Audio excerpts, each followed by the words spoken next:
Salut à tous, ravi de vous retrouver sur canalturf.com. Direction l'hippodrome de Cagnes-sur-Mer pour les quintés de ce mercredi 11 janvier. Il s'agira du prix de la Côte d'Or, une épreuve qui rassemble des trotteurs d'âge, tous bien connus en semblable compagnie. Mon préféré se situe au premier échelon.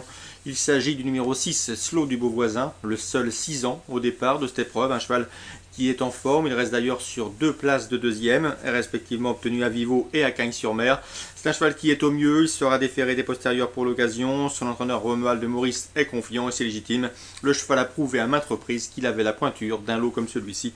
Au premier échelon, il va falloir être fort pour aller le chercher. Je lui opposerai le numéro 18, Kubilay.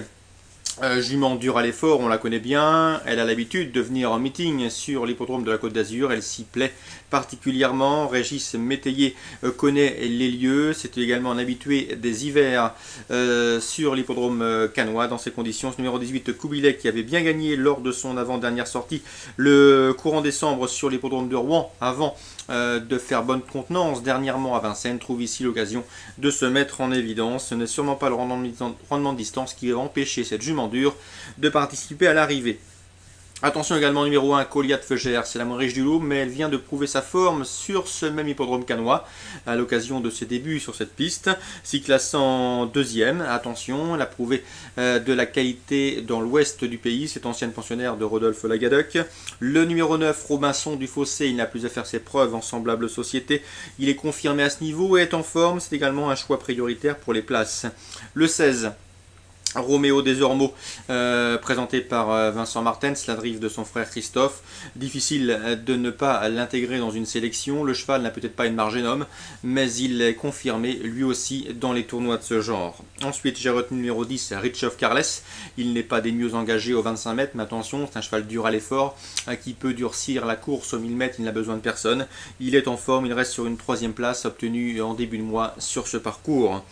Ensuite, je retiendrai le numéro 7, Quid du Loir, présenté par Laurent Lamazière. Le cheval a l'avantage de partir en tête et Laurent Lamazière n'effectue certainement pas le déplacement de l'hippodrome de Feur, en tout cas à côté de l'hippodrome de Feur où il entraîne à des fins touristiques. Ensuite, j'ai placé le numéro 3, Point Final. Il vaut mieux que ne l'indiquent ses derniers classements. Il sera déféré des 4 pieds. Roland Jaffrelot, son entraîneur, se met au sulky. Mieux vaut donc s'en méfier. Il pourrait bien redorer son blason. Résumé chiffré pour ce quintet. Le 6 en base, derrière le 18, le 1, le 9, le 16, le 10, le 7 et le 3. Toujours à Cagnes-sur-Mer en ce mercredi. Sachez que dans la 5e, nous retrouvons en piste le 503 Ultissimo. Je vous l'avais recommandé lors de sa dernière sortie. Il a gagné à près de 10 contre 1. C'est Loris Garcia qui nous avait transmis l'information. Le cheval s'était montré courageux et dur à l'effort pour contenir jusqu'au bout l'attaque d'un de ses rivaux. C'est un cheval en retard de gain, il est estimé. Sachez que c'est le propre que les frères Utérin de Guébriand et Fine Perle qui ont brillé par le passé sous l'entraînement de Philippe Allaire. Ce cheval donc est en retard de gain, il sera déféré des 4 pour la première fois. C'est vrai qu'il affronte ici des adversaires beaucoup plus confirmés, beaucoup plus capés, mais il semble en mesure de passer l'examen avec réussite. Donc le 503 Ultissimo, à mon avis, il faut continuer à lui faire confiance. Concernant Nantes en Réunion 2, j'ai pu m'entretenir avec Roberto Donati. Il présente dans la première le 111 Voltigeur de Myrthe, c'est un cheval estimé. Le cheval vient d'ailleurs d'ouvrir son palmarès sur ce même hippodrome nantais et ce même tracé d'ailleurs. Une confirmation est attendue, mais attention, le cheval vaut un lot comme celui-là, mais Roberto a été clair, on ne veut pas lui faire mal, on respecte le cheval, on lui apprend gentiment son métier, et cette course, c'est bien, on ne va pas le tuer entre guillemets pour le faire gagner à tout prix. Il vaut un lot de ce genre, c'est un cheval à mettre dans une sélection et dans un trio, mais attention, ce n'est pas un coup sûr gagnant, on pense surtout à l'avenir avec lui.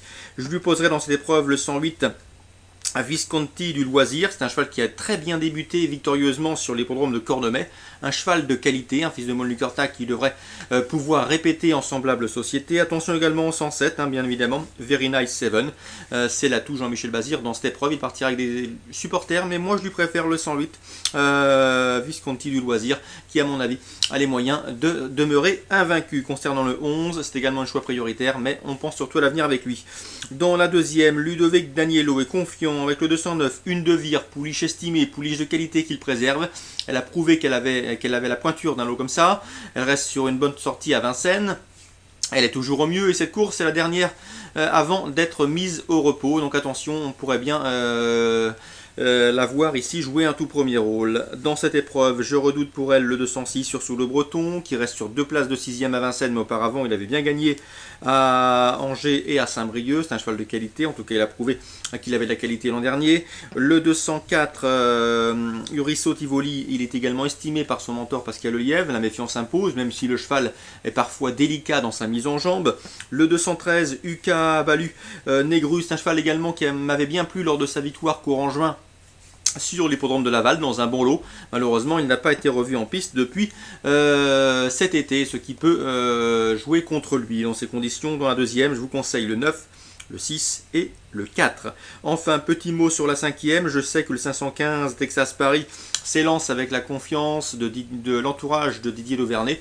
En tout cas, le cheval a déjà bien fait sur cette piste nantaise et on escompte ici une confirmation à condition qu'il se montre sage, ce qui n'est pas toujours le cas avec lui.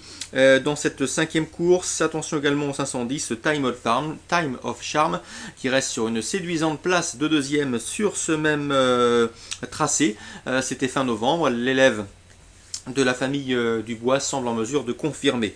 Donc course ciblée à Nantes, la première, avec le 111, le 108, éventuellement le 107, la deuxième 209, 206, 204 et la 5e 515, 510, le tout pour Réunion 2 à Nantes. Très bon jeu à tous, rendez-vous demain.